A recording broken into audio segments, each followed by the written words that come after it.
bastard.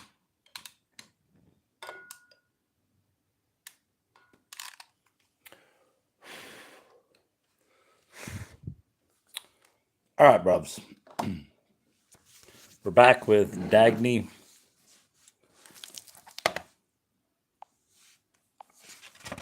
Dagny, Juel, Przybyszewska. The Woman and the Myth. We are going to Chapter 8, The Sisters. Or is this? No, this is Chapter 9. When the Sun Goes Down. Chapter 9. The Disintegration of the Woman and the Myth. Stash. Even a woman's truth is an unconscious lie. The social liberality Dagny seemed to enjoy in the early years in Berlin was the exception, not the rule of her life in ways that would genuinely have made a difference. For if she fell victim to her family's and her own double standard, she also fell victim to Stash's. Though the Bohemian appeared to give women greater freedom of movement both literally and figuratively, their progressivism was often either superficial or partial and made to serve highly egocentric ends. There was no greater offender than Stash. There is no better illustration than his attitudes toward sexual freedom and equality. That's Stash.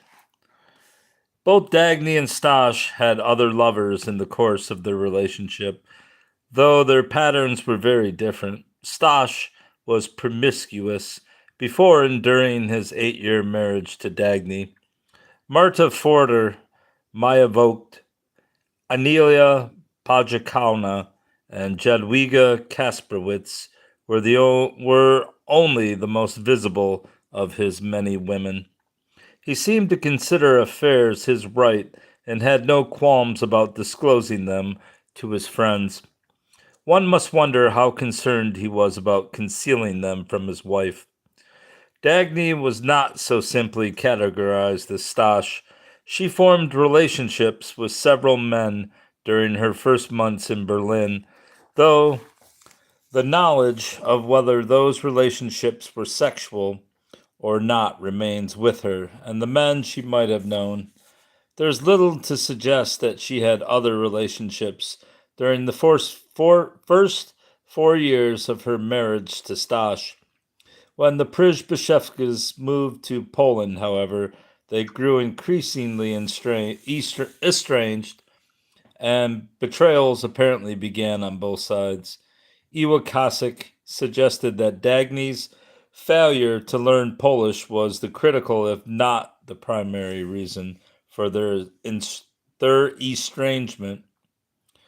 Unlike in Berlin, Dagny was intellectually cut off from Stash, who was surrounded by his circle of passionate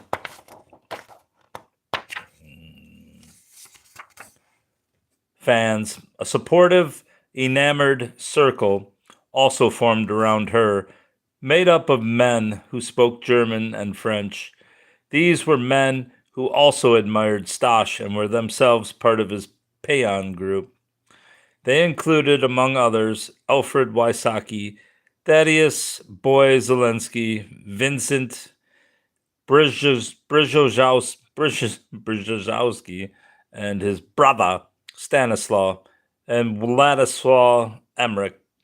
As in Berlin, there was talk of affairs. And again, Dagny's secrets died with her. Boy Zelensky, I'm sure that can't be how it's pronounced, but that's how I got to say it. Boy Zelensky said that he had taught her to play billiards at Peon to amuse her during the long hours she and Stash spent there. But the fact alone that she played billiards, he claimed, scandalized people sufficiently to give rise to gossip. What do you got, bruv? The death of the Przybyszewskas, that's what I got, Przybyszewskas. Love lives are, however, not the issue. The issue is the violent prejudice that Dagny as a woman and as a sexual woman, suffered under Stash. If initially it was disguised as a mantle of ecstatic reverence, though Stash freely permitted himself multiple affairs, he seemed to exempt himself entirely from censure. As a form of radical new behavior for society in general, he rejected it. In Scandinavia, the social notion of free love had been celebrated, in particular by the Christiana Bohemia of the 1880s, under the leadership of the Norwegian writer Hans Jaeger and his countrymen Oda and Christian Krogh, who later were frequenters of the Schwarzviertel. By free love, they had not meant promiscuity, but the right of both men and women to choose their partners voluntarily and according to their own conscience. In an 1897 article on Edvard Munch, Stash seized the opportunity to lambaste the Christiana Bohemia's advocacy of both free love and women's sexual equality, which he rightly understood as being independent in the Bohemia's terms. At that time, Hans Jaeger's famous novel, Christiana Bohemen, from the Christiana Bohemia, was published. In it, he completely openly proclaimed free love and that free love was elevated to a kind of sacred status. But the breakdown soon followed. The Bohemia's moral about women's sexual equality and the sacredness of free love drove some people to suicide. Some women from the Bohemia became prostitutes, for in this giving of themselves first to one and then another, there was less of a love act than of a scandalous, proud protest against the decent people. Something tells me that they didn't just become prostitutes because of that. Something tells me that they probably were used and abused and then were forced into it because no one wanted them. Thus, the Bohemia fell apart. The women were corrupted under the influence of the moral of free love, and the men fell away in drink or suicide, or they themselves became decent. Stash's underlying presumptions about the nature of women and men are clearly manifest. Women were of the body and always potentially corrupt. Men were of the mind and always potentially in the throes of despair. Women were physical, men existential. Thus, free love drove women to prostitution and men to suicide. There is a cruel irony in the fact that in Stash's own life, it was a woman who chose suicide as a solution. One of the most radical and, in personal terms, the most successful of the Christiana Bohemias was Oda Krogh. Unlike her countrywoman Dagny, who was closed-mouthed about her relationships, Oda reveled in her many affairs with, among others, Hans Jaeger, Yappy Nilsson, Holger Drachmann, and Gunnar Heiberg. She flaunted her right to free love. Carla Lathe, in her dissertation on the Schwarzviertel Circle, hopefully that's the last time we hear that term, told a story that arose in an interview she conducted with Oda's sister, Bakken Lassan, then 97 years old. Lathe recounted that Olga was unconcerned with the opinions of others, telling her younger sister Bakken, who was worried by people's insinuations about her liaison with Holger Drachmann, just let them talk, they don't know the half of it. In light of his own behavior, Stash's reactions to Oda would be humorous if it did not reveal such intense animosity toward the sexual woman. In April 1897, he wrote to his Czech publisher Prochaska regarding Hans Jaeger's Roman A. Clef from the Christiana Bohemia, in which Oda figured centrally. Fru Krogh plays a big role in Norwegian literature. She has ruined 5 married men, and 5 married men have written novels and plays about her. Julia in Gunnar Heiberg's The Balcony is her. As you can see, this one fact illustrates the situation in Norway better than everything else put together. In The Woman Interpreted as the Griffin, Munch has, quite unceremoniously, portrayed her features in colossal exaggeration. Stasha's remarks about Oda smack of Strindberg's diatribe against Dagny 4 years earlier. Stasha's imagery speaks for itself. The sexual equal woman was an abomination, a destroyer, a femme fatale, a monster. There was certainly truth in Stasha's assessment of the free love movement, which left many people, men and women, emotionally and spiritually bereft, because free often had come to mean promiscuous and love to mean sex. But Stasha's insight is not of significance here. At issue is his discriminatory view of women, in particular sexual women, who seem to transform themselves into off-color creatures before his very eyes. The interpretation of woman which Stash imposed on Oda Krog and the women of the Christiana Bohemia corresponded to ideas he promulgated in his aesthetics. The genius of a work of art, he argued, was directly dependent on how deeply it originated in the instincts of the unconscious. Ole Michael Selberg wrote of Stasha's aesthetic doctrine. Only 2 ways stand open to the deepest levels of the psyche where the individual can communicate with the absolute, with Genesis, madness, the pathological states of mind and sex, sexual desire and pain. Thus, madness and desire were the only legitimate sources for artistic inspiration. Woman was the vehicle through which to provoke both, and she was therefore quintessential to the creative process. In classic 19th century tradition, Stash determined man and woman to be opposites and always at war. The man and the woman are two completely differently organized creatures who feel differently, think differently, that never can understand each other, and where this seemingly happens, the one or the other must have been raped or overpowered.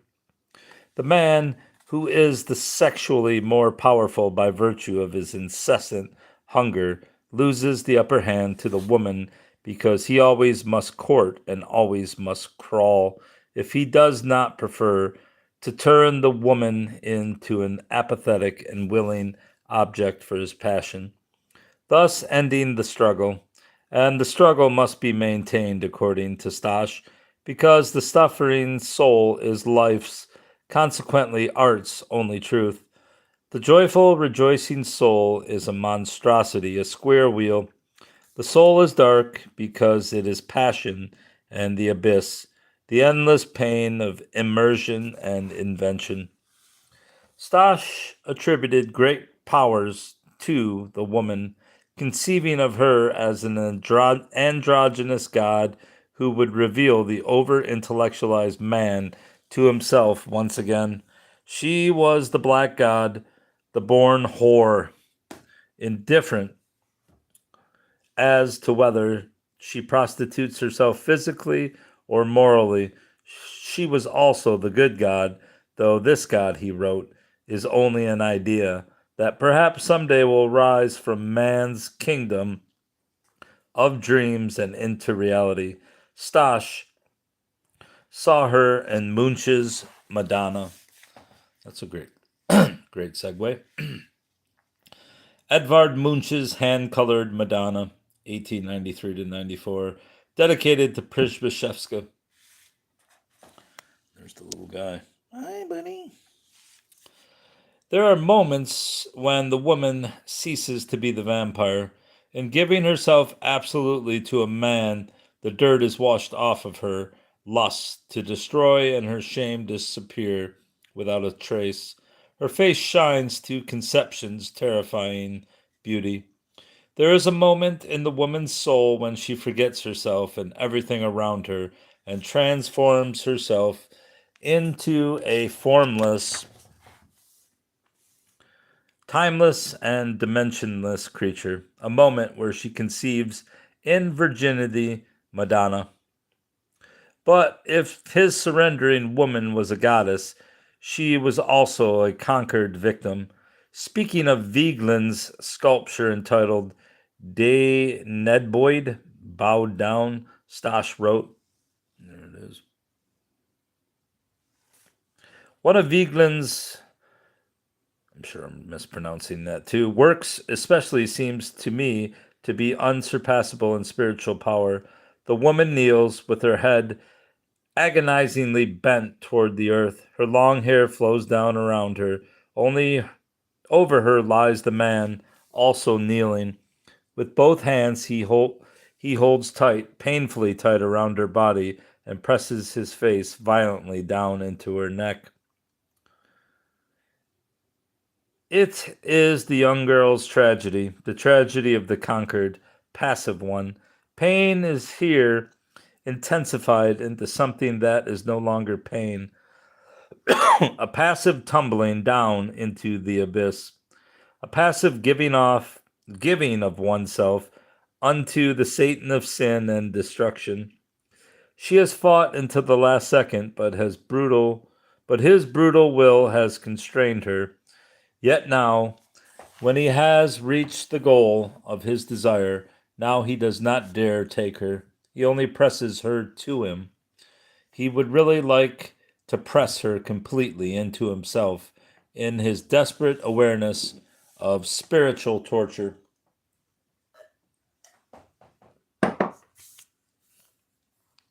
Stosh operated aesthetically with some of the most blatant sexist cliches of the turn of the century. There were no women, only woman, a sexual principle anchored at once in the unconscious and the cosmos. Her meaning derived only from her ability to quicken the artist's creativity, either through pain or purity. She was a tortuous mirror, a sexual aesthetic vehicle. She was both the way to knowledge and eternal deception. Even a woman's truth is an unconscious lie.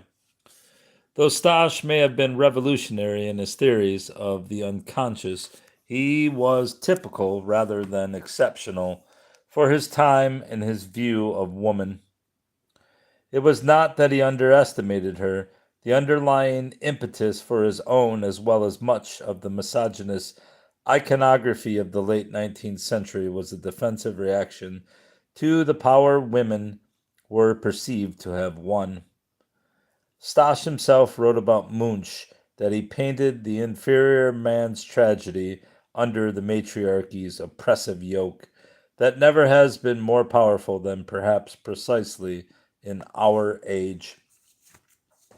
In Woman and the Demon, Nina Auerbach had attempted to recover the integrity of the various mythological projections of women and art in art and life, where traditional feminist criticism had sought to expose the dehumanizing impetus in the iconography of the late 19th century. Auerbach sought to revive its underlying power. It may be time, she wrote, to circle back to those images of angels and demons, nuns and whores, whom it seemed so easy and liberating to kill in order to retrieve a less tangible but also less restricting facet of women's history. Auerbach believed that by virtue of their different powers, metaphysical, spiritual, satanic. Why is it always satanic? It has nothing. Corrupting were actually subversive, challenging and undermining the image of the woman in the home. In composite, she saw them giving birth to the magic, mobile, transcending woman who she believed functioned above all as a shaping principle. not only of fictions, but of lives as well. The composite image of woman, new and indivisible, was Auerbach's truly radical idea, for potentially it was empowering. Dualistic thinking, like Stosch's and so many others of his time, while contributing to aspects of a new myth of womanhood, essentially divided and isolated the images and dehumanized the woman, the woman behind them. The impetus may have been both awe and distrust, but the real consequences could be debilitating. Most certainly they were for Dagny. One cannot, of course, assume correlations between artists' theories and the conduct of their lives. Yet Stosch made the notion of woman so central to his aesthetics that he could not have viewed individual women free of the prejudices which to him were absolute truths. Ultimately, inevitably, to turn he had to turn them against Dagny. The irony is that the very myth making process which gave Dagny such a remarkable identity in the world in the end took it from her. In the first years of their relationship, Stosch worshipped Dagny, at least in print, in near reverential ecstasy, attributing to her a godlike fire that burned in his soul. In a letter to her a month after they were married, Stosch wrote, "A nature such as mine, it resides only in you, because you happen to be my most absolute, highest, and intimate idea. You are what I am, only finer, more aristocratic. In you and through you I am. I owe everything to you. Without you I am nothing. You are my beginning and my end. My heavy lightning bolt, my cosmic fire, and everything, everything. I want it to be known that you have created me, and I want to possess you as I have never possessed you, your naked, trembling soul, your most naked, trembling thoughts." She was purifying soul and creative fire all in one. But where the cosmic Madonna loomed in Stosch's imagination, the horror lurked as well. In a letter to Adolf Paul earlier that spring, when Stosch and Dagny were falling in love, he wrote that he could not concern himself with her past affairs. People have slandered her in the meanest ways. Much of it is true, and I know about all her earlier relationships, but what does that concern me? What does it matter to me that a picture that I love earlier hung on a dirty tavern wall? I couldn't even be jealous because that which I love in her, that which through her I've learned to love in myself, no one can take that from me. No one can dirty it or stain it. The troubling notion is, of course, that Dagny's relationships prior to Stosch had made her potentially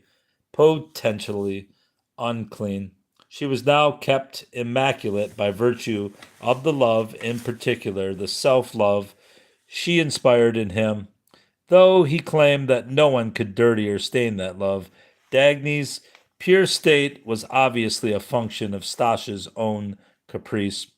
When privately and publicly he turned his pen against Dagny in 1900 to 1901, he chose metaphors of defilement and infection to describe her. To Ragnhild he wrote how she has dirtied things, she has desecrated the child. While Dagny was at Raleigh in the fall of that year, waiting for a word of Stosch's plans, he was finishing his Roman A. Clef about a woman who betrays her artist husband.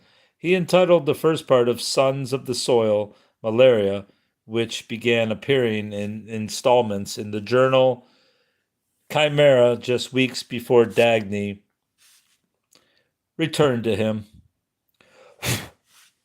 How was that? Get out of my book.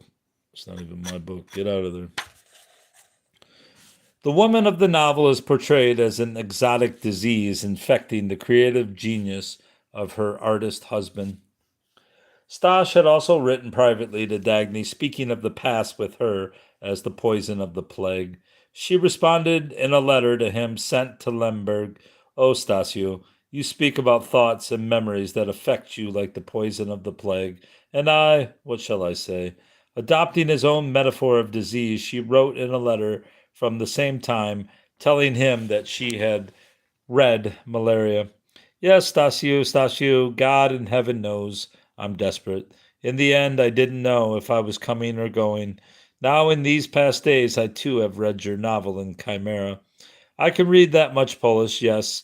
You can imagine how I looked inside. My God.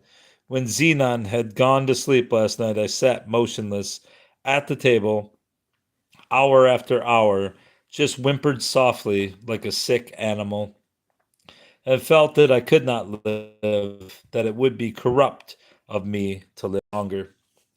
A set of Stasha's comments on women, real or aesthetic, cannot possibly tell the story of the Przybyszewska's complex relationship, but it can suggest an attitude toward women that, unchecked, would finally destroy the marriage and seriously wound the woman. As free as Dagny was, or as I don't need the right page. As free as she felt when she came to Berlin, she would inevitably have been crippled by the sexual prejudice, if not the sexual hatred. That informed Stasha's thinking. There are persistent suggestions in memoirs from the time of the extreme forms his thinking took. Stories exist from both Berlin and Poland of his use of women as objects d'art. It was told, for example, that he offered Strindberg the key to his apartments on New Year's Eve, 1892, so that the master could enjoy Marta, the disciple's finest possession. Strindberg was said to have declined the gift. Kosek included the account of an acquaintance of Stash from Krakow, who accompanied him home one very warm summer night. Dagny was asleep, he said, with only a sheet over her. Literally using her as his metaphor, Stash uncovered her to demonstrate that we must not fear lifting the veil that separates us from the truth. Kosek would have assumed that the story was concocted but for the fact that similar anecdotes occurred in several contemporary memoirs. She also included one concerning Stash's second wife, Jadwiga. Supposedly, Stash told her to undress for someone because she was a work of art, and art does not know anything of shame. If there are hints of passive violence against women in Stash's history, there are also hints of active violence. Boy Zelensky believed that Stash eventually began to abuse Dagny physically, and Vincent Brzezinski that Stash actually sold her to Vladislav Emmerich. There may be no truth to any of these tales, like so much of the lore surrounding Dagny. They may be the result of prurient fantasy, but there is no doubt that they are the possible consequences of thinking like Stash's. If only symbolically, they are reminders of the emotional abuse which Dagny as a woman suffered in her relationship with Stash.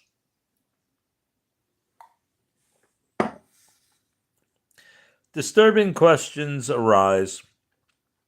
How long did Dagny live with Stash's hostility? If we are to believe her, a long time. In her letter about malaria, she wrote, "I know, of course, that you love me only from a distance, that when you see me and hear my voice, your heart will slowly be filled with the old hatred that has found such brutal expression in your novel." Why did she remain with him? Partial answers suggest themselves. Dagny and Stash shared powerful bonds. They were passionately in love and committed to each other in the early years of their marriage. Together, they enjoyed celebrity status as the renegade royalty of Europe's most avant-garde circles. Together, they endured the tragedy of Marta Forder, the ensuing isolation and perennial poverty. Dagny's family embraced Stash as a son and sided with him when she tried to leave. But there were even more powerful bonds. Dagny had a strong, charismatic personality and an intense longing to be free, yet she had a correspondingly weakened sense of self, divided and vulnerable. The fragmented inner image, the crux of her writing, is as naked a self portrait as she could have painted. Masked as it may often have been by her commanding presence, it revealed itself in her ambivalent attitude toward herself as a writer. In her relationships to her parents and her children, whom she repeatedly left and to whom she repeatedly returned, and in her love for Stash, which was at once so assertive and so self annihilating. In a unique sense, Dagny could not have made a more perfect match than Stash. When she met him, she was nearly 26, looking for her calling, and most likely herself. Stash wooed her with the fantasy that she was his creator. His adoration could only have inspired her with the feelings of wholeness so painfully absent from her poetry. His rebellious behavior must have promised exhilarating possibilities. At the same time, his erratic personality corresponded to her own inner extremes. Ecstatic and depressed, loving and indifferent, gregarious and solitary in turn, he could unconsciously serve as her internal mirror, a seductive psychic twin, her identity so tied to his, she would have found it very difficult to leave him. Though she did try, whether in the first instance she left for Vincent Przybyszewski or because of Stash is ambiguous. Certainly, however, she was attempting to extract herself from a desperate situation. Before she went to Paris in May and then home to Raleigh, she and Stash had apparently discussed divorce. He even initially rushed to Berlin in the belief that she had gone there to begin proceedings, supposedly to preempt her. Divorce was not an unheard of course of action to take in 1900, particularly in Scandinavia.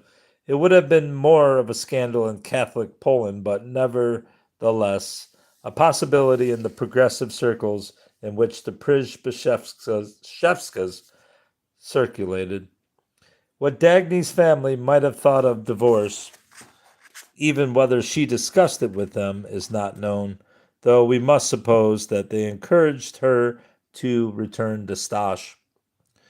And Dagny's own desire to begin again with him must not be underestimated.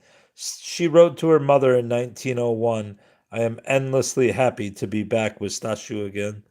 In every aspect of the Przybyszewska's relationship, there were disturbing signs of Dagny's subservience to Stash. Yet the difficulty of interpreting any of her actions is crystallized in an anecdote from the Berlin years told by Meyer Graf. She was intelligent and witty and ready for everything, but not for the circle's most beloved preoccupation. I would not wonder if the eternal sexual problem was not the reason why the marriage with Stashu came apart. Once we walked through Friedrichstrasse by night. It was cold, and the street was so slippery that we had to slide. As usual, Stashu expounded on his physiology, spoke to me but meant his wife. That was familiar to me. Spoke to me but meant his wife. That was familiar to me. At that moment, a train passed over the bridge. The locomotive engineer said, Stutcha is more interesting than all of you put together. She spoke to me but meant Stashu. Stashu attempted to employ the locomotive engineer for an erotic purpose. Dutcha declared herself ready to stop there. He then, of course, really got going. She stood standing. If you do not stop, then I will lie down on the street before you. We laughed, yet she lay already in the middle of the sidewalk. This was one of the occasions. Imagine the situation as crass as possible, the street, the people, and when you have all that, then let me tell you that at this very moment she lost nothing. She lay there as if poured. That is how her forebears lie in the church on the stone sarcophagus. Munch said reluctantly, the lady. Was Dagny's lying down in the street a signal of protest or provocation, defiance or surrender? Was she playing the rebel or the victim? In the same way, we are left to wonder if her devotion to Stash, whether it took the form of caring for him after Marta's suicide, or leaving her children to travel with him through Europe, or going back to him in Poland, was an assertion of freedom or submission. The inevitable, if paradoxical, conclusion is that each action was potentially both, for both impelled Dagny forward. Finally, though, she was robbed of her freedom, deprived of her roles and even a stage on which to play. The extreme consequence of Stashu's philosophy was to deny to women an identity of their own. This was the fate Dagny suffered, physically, emotionally, and socially. When she returned to him in 1901, Stash, her family, the Times, and Dagny herself may have shared the blame that such a thing could come to pass, but Dagny was the sufferer. And as much as she was the archetypal modern woman of the myth, she was the archetypal victim of reality. Whether bourgeois or bohemian, the notion that a woman was an extension of a man was equally insidious, and it simply brought Dagny down. This is not to say that she did not fight. She fought even as she acquiesced, and she fought with the grace and dignity so characteristic of her. Meyer Graf had called her a spiritual aristocrat, and truly, it is this image of her that rises from the ashes of her final tragedy. Dagny herself is able to tell at least parts of the story. Her few surviving letters from that last winter spring, reveal a woman in great emotional pain, trying to hold herself and her world together by clinging to Stash and the roles she had always played vis-a-vis him. In the end, Dagny was clinging to avoid. Hold on a second. Need to do something quickly. Oh, man.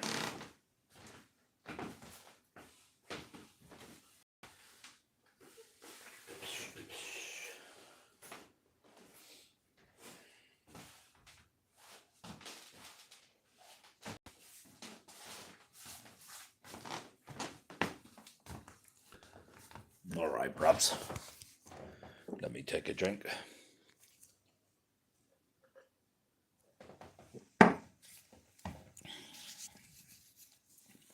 Dagny. How many pages are left? It seems like a lot.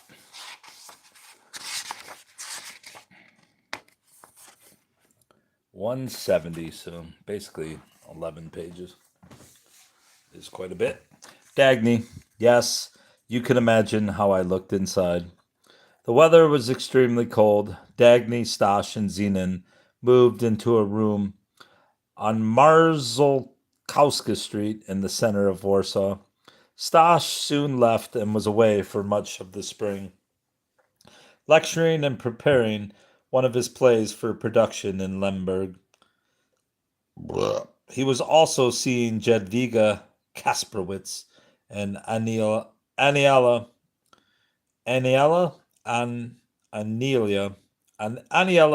Pajikowna, both of whom lived in Lemberg. He did not communicate with Dagny for long periods of time and gave her no indication of when he would return. She was depressed, ill, and confused. There were once again rumors of the presence of admirers, including Vincent Brzezinski's brother Stanislaw. Dagny's letters suggest, however, that her world centered on Stash, particularly in his absence. All her energies were devoted to appeasing him.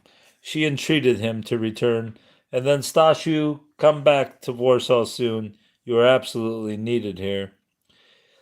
It is infinitely sad and gloomy here, and it is snowing and terribly cold. So sad, too sad. And why do you never write when you will return? Write often, it comforts me, and come back soon. And Stana sealed and Stasio Tulik, come soon. I long for you. She felt imprisoned in her one room, longing for space in which she could work and find peace of mind. What shall I do about a place to live? How many rooms do you want? I am so terribly tired of not having a permanent place. Don't you understand that, dearest? Dearest, write a little about all of this. I would be so grateful to you. And the gods only know when you'll finally come back here someday. You have no idea how I long to put things in order, to settle down, to be able to play, read, write. It's completely impossible here.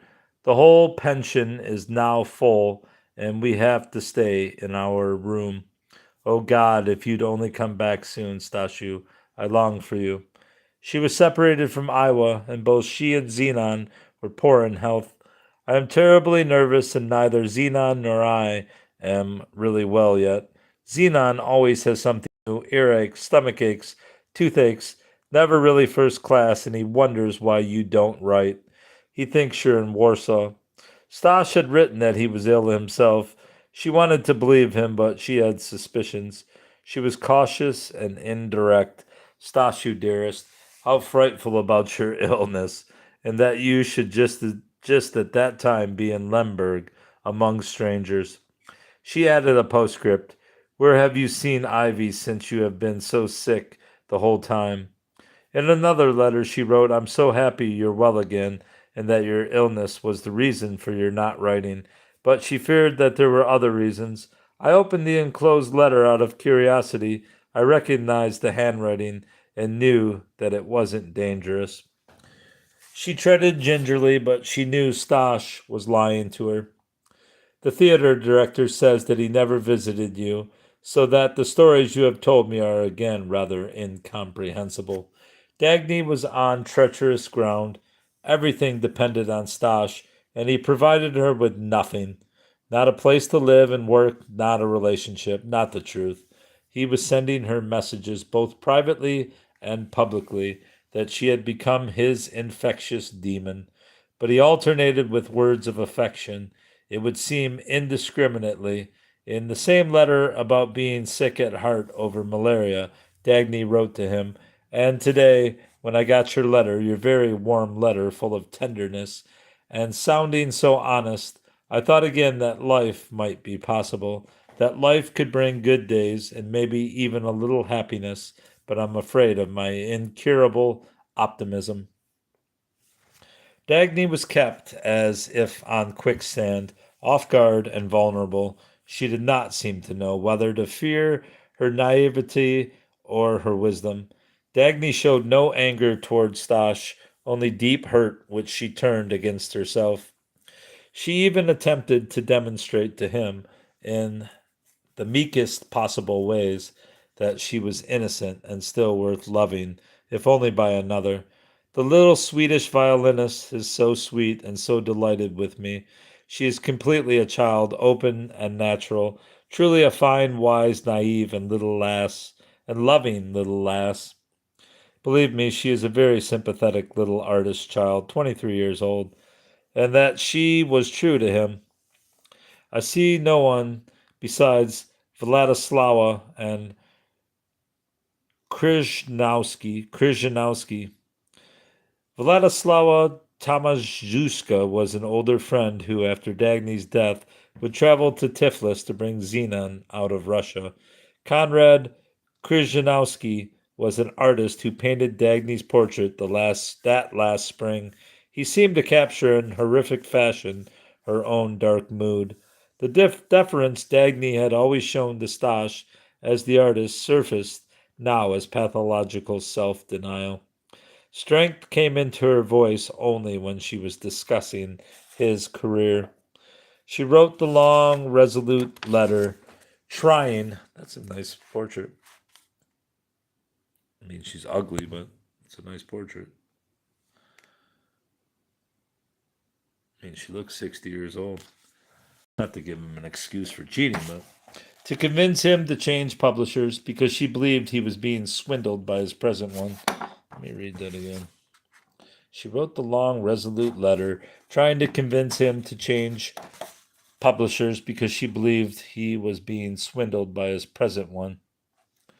She was grateful for any news of Stash's work, still as involved as she had always been in their fates. Your play still at the censors. But good Lord, when is it going to be performed then? Thank you for sending me the German review. It was so fun to read. Dagny was also actively involved in promoting Munch's works that spring. She revealed vitality in making her plans for Munch. As for Stash, but kept near total silence about her deprived circumstances. She showed more sympathy for Munch's problems than her own. Live well. I'll write soon again. I am so sorry that you are so sick. Good Lord, illness is worse than having no money. She stressed Stash's success as if it were a sign that their world was not collapsing and that things were as before. In retrospect, it is apparent that Stashu's career was actually on the wane. Dagny did not seem to know. Stashu has written several new, strong things, but in Polish dramas, I think, they are magnificent. In a while, I'll send you the last book by him in German verse. Dagny was a woman literally without a room of her own. She no longer had the physical space, much less a productive environment in which to work at the things that she loved and which gave her personal definition. She could not play the piano. She could not write. She could not read. She did not even have the silence she so cherished. But if Dagny's ability to think and create was diminished, so too were her powers vis-a-vis her children, and crucially for her husband. None of the roles she had played in her relationship to Stash, and through which she might now begin to assert herself once again, any longer existed. For Stash had drawn away. She was not really his wife or his companion. From his muse, he had made her his evil spirit. She was trying still to function as his adviser and agent, but he seemed either to be lying to her or ignoring her.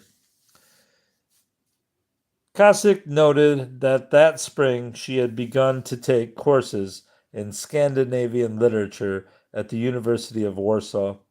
This may have been the one way she had of keeping intellectually and emotionally connected to something she knew.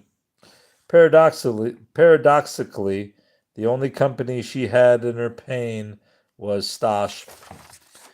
In her letters, she vacillated quite helplessly between her hurt and her longing for him to return. In nearly the same breath, she sighed over how sick his words had made her feel and how comforting his letters were to her. She juxtaposed trivialities and despair. As if a physical manifestation of her uncertainty, she in one letter switched back and forth between Norwegian and German, as she would in her very last letter to him from Tiflis. Though Stash was destructive to her, he must have seemed to be her only organizing principle, both in an external and an internal sense. Holding on to him, or an image of him, was a way of holding herself together. For she could not rely on her own image. You can imagine how I looked inside. She felt it would be literally swinish of her to go on living, interpreting Stash's acrimony as her sin. Yet, if she herself felt corrupt, she spoke with a voice verging on innocence in these letters. Meyergraf had written that Stash's verbal ironies were powerless over her because she did not defend herself. Her defenselessness may very well have been the invisible sea of her power, giving to her actions, as to these letters, a kind of extraordinary, very personal moral independence. Like a pacifist's in the face of violence. Who is to say whether that invisible spirit might have saved her had Emmerich not shot her? For if Dagny was weak, she was also strong. Leaving for Tiflis may have been her boldest or her most helpless course of action. She had written to her mother on the way to Russian Georgia, promising that all was well. Her mother was unconvinced. Your welfare in all ways is so eternally dear to my heart. I am also so worried about you, how you are, you and your precious children and husband. Your letter from the trip did not set my mind at ease at all, that you're leaving Warsaw now, even before Stashu can be with you. But I'll learn later why you now have decided to leave. No one, however, would learn of the exact circumstances. According to Ragnhild in a letter to Helge, written in late June 1901, Stashu says that she left him against his will, but that judging from everything she was coming back to Warsaw. Cossack wrote that all the witnesses from the time agree that Stash as well as Dagny intended to travel to the Caucasus. Dagny's and Stash's friend, Lucina Katerbinska, believed it too. She wrote that there was no choice. Przybyszewska was going to go to Lemberg, probably in order to resolve commitments unnecessarily imposed upon him, because in my mind he loved only Dagny. Thus she was going to leave before him with Emmerich and her son Zenon. Przybyszewska was going to follow shortly thereafter. The imposed commitments to which Kotorbinska was referring were to Jadwiga Kasprowitz. Cossack quoted Stash as saying long afterward to a friend that the trip to the Caucasus was seen as a way out for both parties. Dagny would be saved from Brzezinski and Przybyszewska himself from Jadwiga. None of these statements is trustworthy. Whether Stash's or Kotorbinska's, Cossack herself cast some doubt on Stash's intentions ever to follow and warily allowed for the possibility that he facilitated Dagny's departure to have her out of the way. Macabre rumors were rampant. Stash told Dagny to Emmerich. Macabre rumors were rampant. Stash sold Dagny to Emmerich and sent him on a death mission. Several of Dagny's friends and admirers, including Emmerich, made a pact to put her out of her misery. The ever-present desire to sensationalize Dagny's life was certainly at play and has been ever since. Even Cossack could not avoid it. She wrote, for example, that Stanislaw Brzezowski poisoned himself on April 29, 1901, one in a chain of suicides linked to Przybyszewska's decadent circle. One mentions Dagny's name. Some of the residents of the pension in Warsaw informed Dagny of Brzezinski's death. Ja hat das getan, she said resignedly. Yes, he has done it. It seemed that she had already early suspected his intentions. The debts the dead man left after him were paid by Vladislav Emmerich. It is difficult to say if it was because he was the only one in the circle of friends who had the means, or if some kind of earlier agreement had been made between them. Brzezinski had left his revolver to Emmerich. In light of what later happened, this came to be interpreted as a sign or a signal from the other side of the grave, particularly since Stanislaw Brzezinski was known for his attraction to spiritism.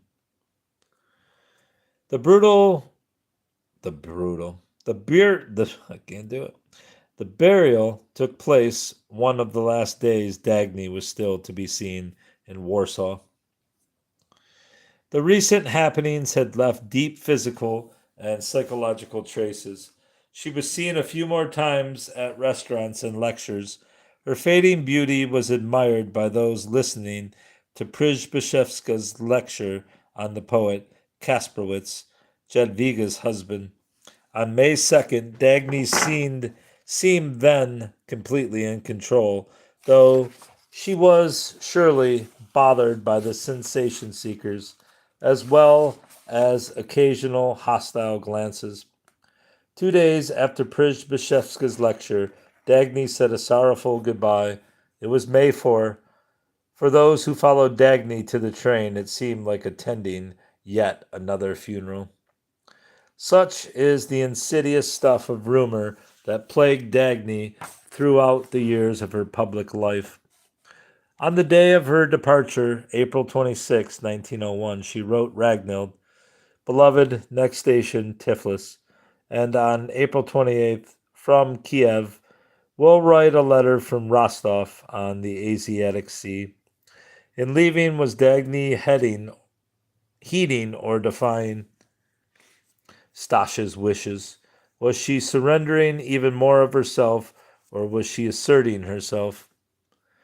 Was she trying to save her marriage or end it? To have remained in a deteriorating relationship and such disabling circumstances would seem to have been the more suicidal choice. But then why did she not go home one last time? There was something undeniable and troublingly careless in the way she left.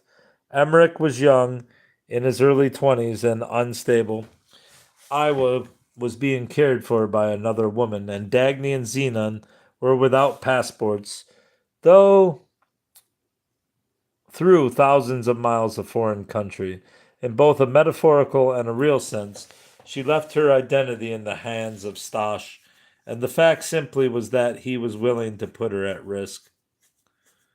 Stash's failure to send her passport confirmed what had begun to happen to her on all levels of her life, i.e., a loss of identity to a man who wished her ill. One can read the shock of recognition in her last letter to him, written shortly before she died. She wrote in German, save for the last few lines in Norwegian. "I'm about to lose my mind. Not a word since a month ago. I have telegraphed to Krakow, to Lemberg, to Warsaw. No answer. Fine. Tomorrow we're leaving Tiflis and going to Emmerich's partner in the country near the Black Sea. I can't decide anything as long as I've not gotten an answer from you. My dress is still the same. Grand Hotel, Tiflis. Very important. You must absolutely send my and Zenon's passport right away. Otherwise, I can have a lot of difficulty. You promised me to send a passport already the following day. I beg you, send it right away. Emmerich embraces you many, many times. I am dumbfounded, completely dumbfounded. Zenon kisses you, Dagny." Stash had led Dagny's family to believe that she was desperate for her passport because she had grown frightened of Emmerich. Ragnhild wrote to Helge, "The same day it happened, Dagny telegraphed Stashu, send passport immediately," so she had probably become afraid of Emmerich and wanted to leave rather than be alone with him. Dagny's letter suggests, however, that the person she had actually grown frightened of was Stash. She had obviously written to him about the future, and he had failed to respond. She had been writing or wiring for her and Zenon's passports for at least a month, and again he failed to respond. For the first time, Dagny seemed to get angry. For the first time, she seemed to realize that Stash might really mean her harm. Though she still acted as the conduit for others' love to Stash, she did not send her own. She could not believe what was happening. "I am dumbfounded," she wrote, "completely dumbfounded." Possibly this could have been a beginning. According to Ragnhild, she was found fully dressed on a chaise lounge at 1 o'clock after just having eaten lunch when he, in all likelihood, had given her some sleeping potion in her wine, for he had planned the murder for a long time. Emmerich wrote 6 letters concerning his plan to take Dagny's life. He sealed them and left them for the police to find, asking them to deliver the other 5 unopened to the addresses. Already on May 29th, he had composed one to a friend in Tiflis, Antony Keller, asking him to make the funeral arrangements. No one, absolutely no one, must see her. Don't let any curiosity seekers in. Madame Przybyszewska must have the best burial, in a word, a fine casket, a faultless catafalque, a good place in the cemetery. In time she should have some kind of monument. See to it that the grave lies in a place where it will be easy to put up a gravestone. Madame Przybyszewska is Christian. Her first name is Dagny. My remains anyone can have. Bury me where you want and how you want, if it is possible. I ask you to see that no autopsy is performed on Madame Przybyszewska. There will not be any doubt that I killed her. An autopsy is therefore unnecessary. Cover Madame Przybyszewska and her entire casket with fresh flowers, preferably roses. Emmerich seems to have suffered a mental breakdown in the wake of impending bankruptcy. Shortly after Dagny's and his arrival in Tiflis, he had written to a friend for financial help. My future prospects are not bad. I will soon be independent and rich. Oh, it would be terrible if I didn't manage. Terrible if I had to go under because I didn't reach the goal I've been working toward for a whole year. I therefore turn to you with my prayer. I'm ready to fall on my knees to you. Save me. May 20th. Dagny became the victim of Emmerich's personal crisis. It is unlikely that she knew how dangerous he had become.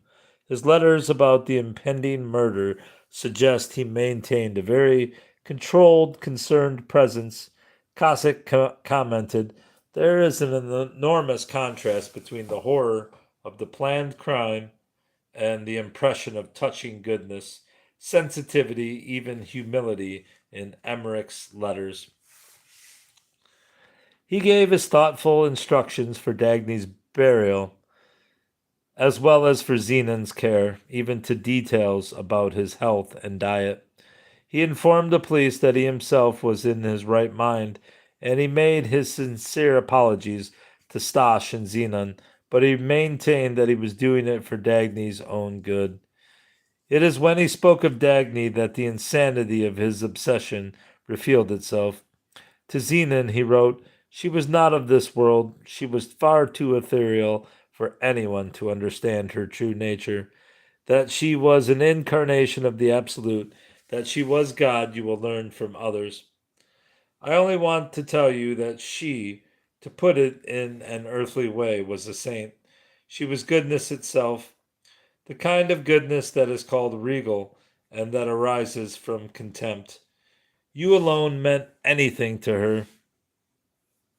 She, the first and only queen, bowed humbly down to you. She believed that she had come to the world only so that you might be born. Are we sure that didn't mean you alone meant everything to her?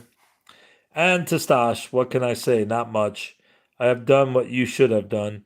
She knew everything. First she wanted it, then the mother in her got the upper hand. She loved Zenon far too much. I'll have to postpone the whole thing and kill her at a moment when she least expects it. She wanted to write to you that she knows I am going to kill her, that she sees it as the only way out, that it had to happen. She wanted to write that she loves you and always will love you, because her whole life she has never loved anyone but you. You must know that I look up to you, I adore you, love you. Still I know that you curse me, and that is my great desperation. Stash, I'm killing her for her own sake. Oh, if you would refrain from damning me. Whether Emmerich ever really spoke to Dagny of death by his hand is another of the unknowns of her life. Ragnhild wrote to Helge, Stashu is in despair, but says that for her death was the greatest happiness, and then we must try to see it that way too. This would have meant that Dagny had completely resigned herself. Why then would she wire for her passport? Why would she vent her anger at Stash? Dagny was not killed by a jealous lover. She was killed by an obsession about woman that was the logical, tragic consequence of a philosophy such as Stash's. This is not to lay the immediate blame at his feet. His role remains ambiguous, but his ideas did dominate the particular bohemian circles in which Dagny lived, and his ideas were representative, if in the extreme, of attitudes in the times. Dagny was killed because she was seen to be a goddess or a demon, a metaphysical absolute, not a woman, not a human being. In the name of her life being worth so much, a crime was committed, demonstrating that her life was worth nothing at all. I have done what you should have done, Emmerich wrote to Stash. One surmises that he believed that Stash, in essence, already had delivered her death blow by abandoning her. She was seen as the world's queen, the son's vehicle, the man's tragic victim. She was denied identity, individuality, indeed life, killed for her own sake, by a worldview whose real obsession was still the man. You must know that I look up to you, I adore you, love you, Emmerich wrote to Stash. Oh, if you could refrain from damning me. Dagny Juel Przybyszewska's life bears out and refutes at one and the same time the powerful myth of the magic, mobile, transcending woman who functioned as a shaping principle not only of fictions but of lives.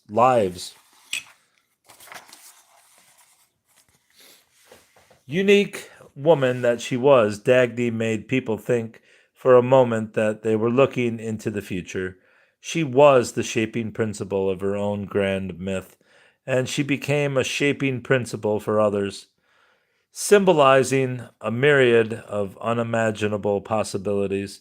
The myth itself was made up of many faces, projections of the people who wished it into being.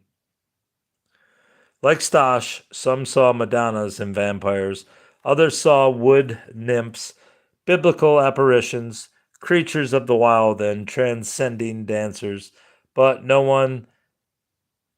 one face ever stood for the whole, for no one face could ever describe Dagny. Because of her, the myth was more than the sum of its many, often contrasting parts. Because of her, the cliches were transformed into something radical, new, and indivisible. Dagny was at the heart of the myth. She brought to it her intelligence, her dignity, her yen for freedom, and her grace. She brought her many contradictions, her quiescence, and her vitality, her despair and her optimism, her spirituality and her physicality, her independence and her will to submit, her inner fragmentation and her outer presence. Within herself, she contained every possibility. Defenseless and silent, she could suggest them all, depending on what others yearned to see. But her story was in the end one of possibilities, tragically unfulfilled. The myth failed to translate into real life. Dagny herself became a victim of the very process of this myth making that made of her everything but human and individual. Should I give the chronology here real quick? Yeah, I'll just do this. I'm not going to read it, but you can look at it if you want. Want.